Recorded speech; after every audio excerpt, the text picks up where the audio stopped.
What's going on, everyone? Repower time. We're going to take this little Mercury 15 horsepower kicker, which is really made to troll big fishing boats. I'm not sure why it's on this pontoon, but there's no way this pontoon is ever going to plane or get any sort of decent speed out of it with this 15. So in order to do that, we're going to stick twice the horsepower on that. This is a repower video on how you would repower a console boat. So if you're going to do this and you're intimidated by all the console, all the power harnesses and all the steering cables and all that stuff, we're going to show you how easy it is by doing it. This brand new 30 horsepower Mercury Outboard is going to go on this boat right now.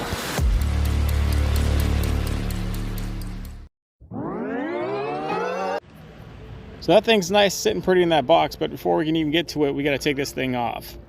You likely have all the tools you need right in your garage already. We start by taking out the pins for the throttle linkage and the shifting linkage. Then with a ratchet, we go ahead and disassemble this steering linkage.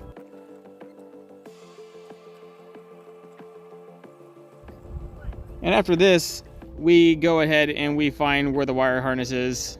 It's hidden underneath all this wire looming. And once we take this off, we just unplug it. It's just unplugging it from the main control. And later on, we'll be using a different adapter harness that plugs right into the same unit for the new motor. And of course, we also disconnect the power completely. Really, everything is off, except for, well, that one's not off. Okay. The only thing to take out the steering column is to really unscrew it on that end. Once the pivot point is out, just pulls right out.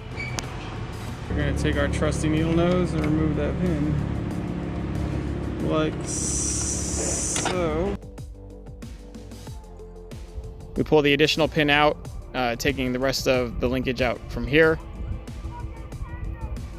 And with that, we're ready to disassemble everything and take everything out. There's nothing else connecting this motor to the boat other than the clamps itself. So when we take out the through bolts and we undo the clamps, we're gonna take this thing right off.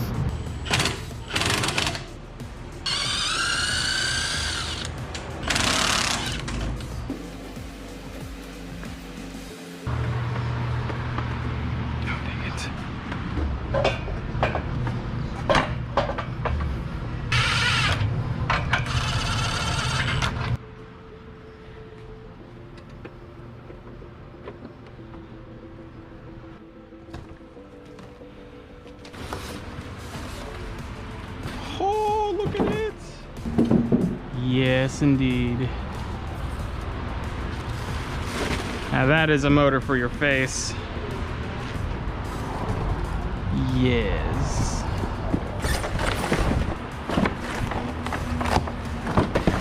I do like these Quicksilver gas tanks. They are like my favorite thing.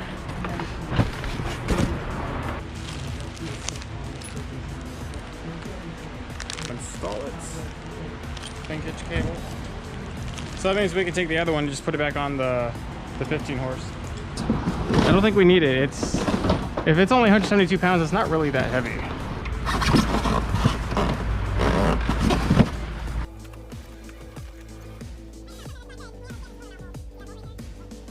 Well, that's not gonna really matter. So we put the initial clamp bolts on first. Eventually we will be through bolting this motor. Right now we're going to go ahead and hook up the harness, which has all the pins and everything needed to go from the motor to the control module and tell the motor what it needs to do. The harness more or less just loops right around inside the motor and connects right into the grommet here. There's a spot for each major section of anything you need to run through here. For this motor, it's pretty basic. All I have to do is run the wiring harness, the throttle linkage, and the shifting linkage. But if you'd ever have to run any sort of meter gauges or tachometers or speedometers, they would all run through this grommet. The grommet has sections for everything that the motor can actually take. That's just a quick look at what it looks like for them to run through the grommet. Before we can even do that, though, we need to install the throttle linkage and the shifting linkage into that little bracket right there. And the L bracket that he's holding in his hands, that actually goes right over the top of that. We screw and mount that in, and now we're ready to actually install the grommet back into its rightful place. And then we will put the protecting plate back over it, and it will be done.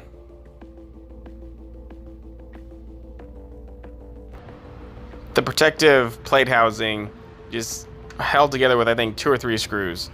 I can't remember. I think there's 1 or 2 underneath there, and there's 1 in the back. After that's in, we can now finally install the steering linkage, which is pretty much a replication of what we did earlier. The transom has a spot between each knuckle where it slides right in through, and then you screw it to the other end, and then you mount it up here. And that literally controls back and forth how your motor steers.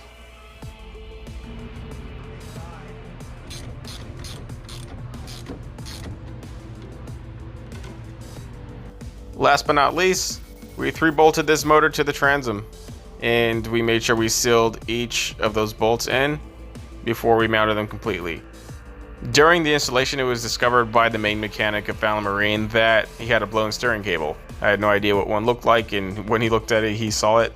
So I didn't actually get to put this motor on the water and test it, but we did get to pretty much fully show you the full installation process of it. Right now, if that cable wasn't blown, this thing could go on the water right now. Pretty sweet motor. This is brought to you by Fallon Marine. They specialize in Mercury outboards. They install anything from small to big all day. Outboards is what they do. Outboards is what they love. And if you come in here to Lake Havasu and check them out, they will give you a fantastic price on an outboard and give you the utmost professionalism and knowledge. And they're who I learned pretty much everything from through all my series of outboards. Thank you very much. Talk to you guys later. Tight lines.